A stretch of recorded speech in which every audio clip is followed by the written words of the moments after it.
Well, peeps, we're onwards and upwards and into a whole new section. And so I welcome you to lesson 91, which is miracles are seen in light. But first, we'll just take a quiet moment and allow ourselves just to land here fully, to drop our awareness downwards out of our head into our hearts and open our hearts, so that we may embody this lesson.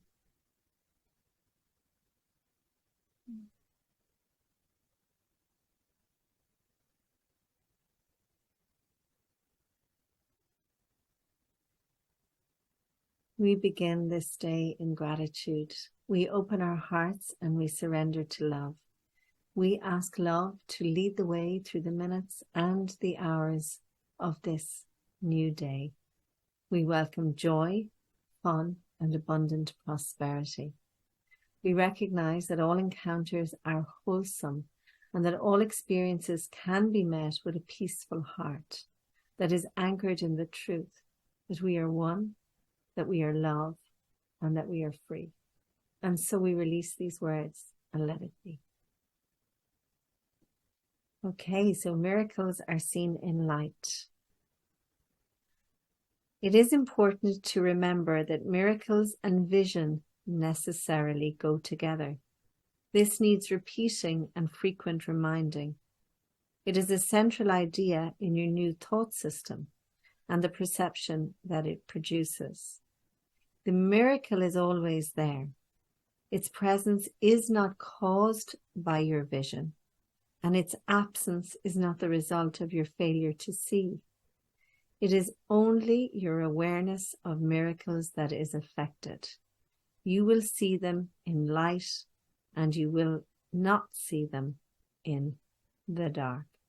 So we need to embrace this Christ vision, this deeper seeing and this deeper knowing, in order to find the miracles and know the miracles. They're already there.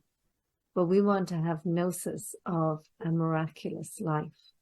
And so they have to go hand in hand. To you then, light is crucial. So we absolutely need the light to be shed on everything. While you remain in darkness, the miracle remains unseen. Thus, you are convinced it's not there. This follows from the premises from which the darkness comes. Denial of the light leads to failure to perceive it. Failure to perceive light is to perceive darkness. The light is useless to you then, even though it's there. You cannot use it because its presence is unknown to you, and the seeming reality of the darkness makes the idea of light meaningless. So often we are so consumed by darkness or a lack of trust or a lack of belief, that things are going to go our way, that we are consumed by this idea of darkness. We're in this sort of very opaque place, and we don't even entertain the idea of possibility or of light and of hope, really, in truth. To be told that what you do not see is there sounds like insanity. Yet it is very difficult to become convinced that it is insanity not to see what is there and to see what is not there instead. So we see the illusion, we don't see the truth. You do not doubt that the body's eyes can see. You do not doubt the images they show you are reality. Your faith lies in the darkness and not in the light. How can this be reversed? For you, it is impossible, but you're not alone in this. And, the one thing I would say here is willingness. We have to be willing to see the light. We had that previous lesson, I will there be light. This desire, this willingness, this longing, this knowing that you'll put all things aside in order to see the light. You got to be hungry for the light. Your efforts, however little they may be, have strong support. This is beautiful. If you only realized how great this strength, your doubts would vanish. One of my teachers used to say, Don't tell God how big your problems are. Tell your problems how big your God is. So today we will devote ourselves to the attempt to let you feel this strength. When you have felt the strength in you, and that is the love in you, the divine in you, which makes all miracles within your easy reach, you will not doubt. The miracles your sense of weakness hides will leap into awareness as you feel the strength in you. So 3 times today, set aside 10 minutes, so that's just a half an hour over the whole day, for a quiet time in which you try to leave your weakness behind. And the weakness is just the patterns and the programs. I can't stress that enough. It's just all the learned stuff. It's not necessarily a bad thing. It's just what we've learned. So this is accomplished very simply as you instruct yourself that you are not a body. Faith goes to what you want, and you instruct your mind accordingly. So there's that other expression where mind goes, chi flows, or energy flows. So we want to put our time, our awareness, and our attention into our spirit that is one with love. Your will remains your teacher, and your will has all the strength to do what it desires. You can escape the body if you choose, and you can experience the strength in you. Begin the longer practice periods with this statement of true cause and effect relationships. Miracles are seen in light. The body's eyes do not perceive the light. But I am not a body. What am I? The question with which this statement ends is needed for our exercises today. What you think you are is a belief to be undone. What you really are must be revealed to you. The belief you are a body calls for correction, being a mistake. The truth of what you are calls on the strength in you to bring to your awareness what the mistake conceals. If you are not a body, what are you? You need to be aware of what the Holy Spirit uses to replace the image of a body in your mind. You need to feel something to put your faith in as you lift it from the body. So remember, we're just always identified with this, and now we want to identify with so much more.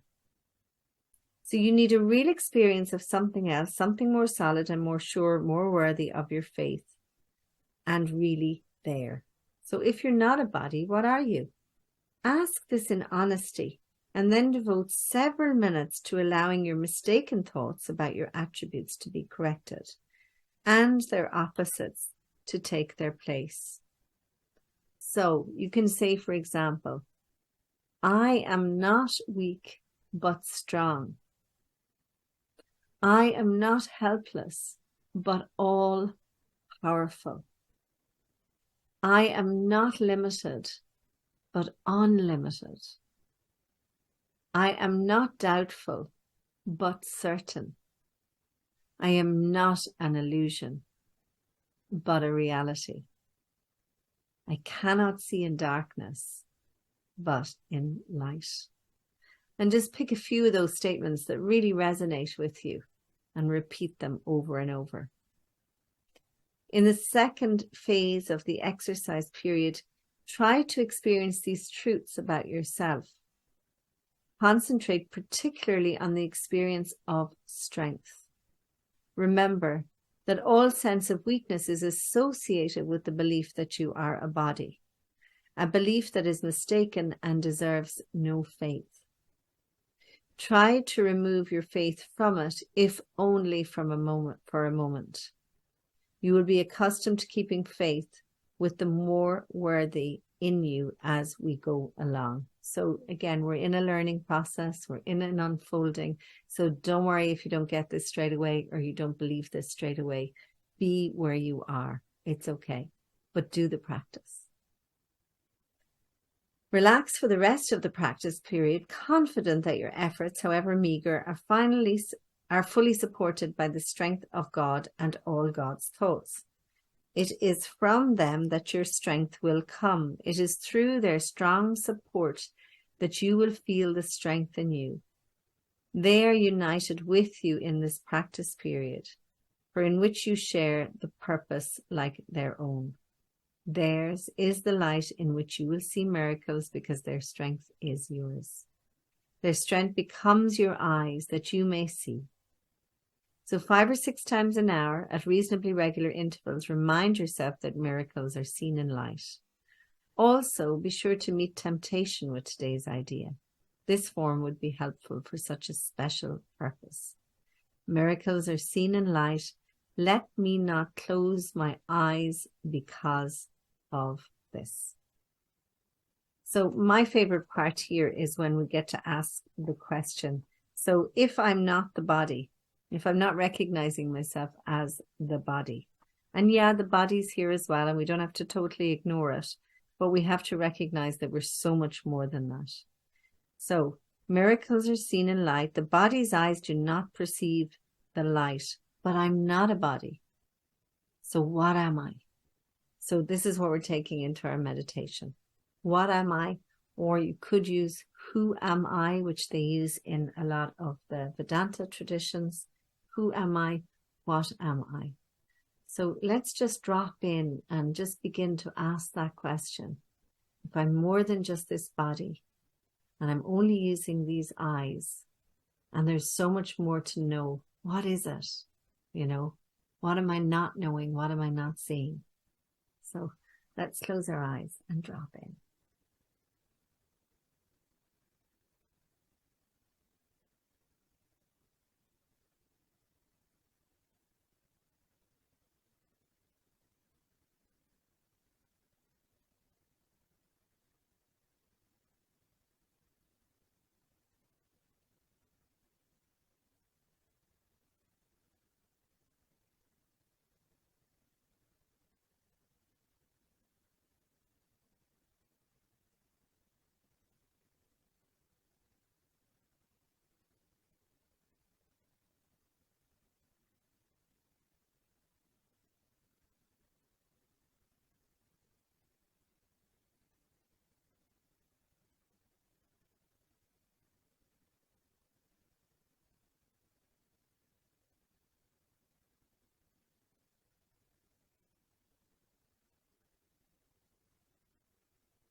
When you're ready, gently bringing your awareness back.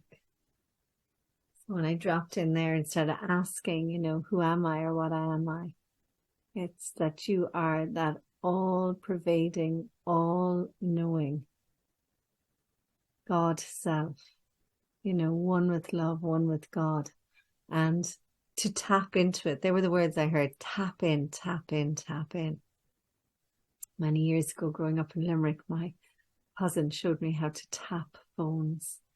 You have to be around my age to know about this, but you could get free calls if you were able to tap phones skillfully. And so this feels like that there is this free resource, this beautiful, full, free resource there for us if we tap into it. And it is who we truly be. We are those extensions of love. And we got this body to go around and to experience it in a body and to be able to demonstrate it in a body to one another and to know that communication and connection between one another. But we've got to tap into this resource, this knowing that we are love and that we are so much more than meets the eye, these eyes. My heart to yours. Take care.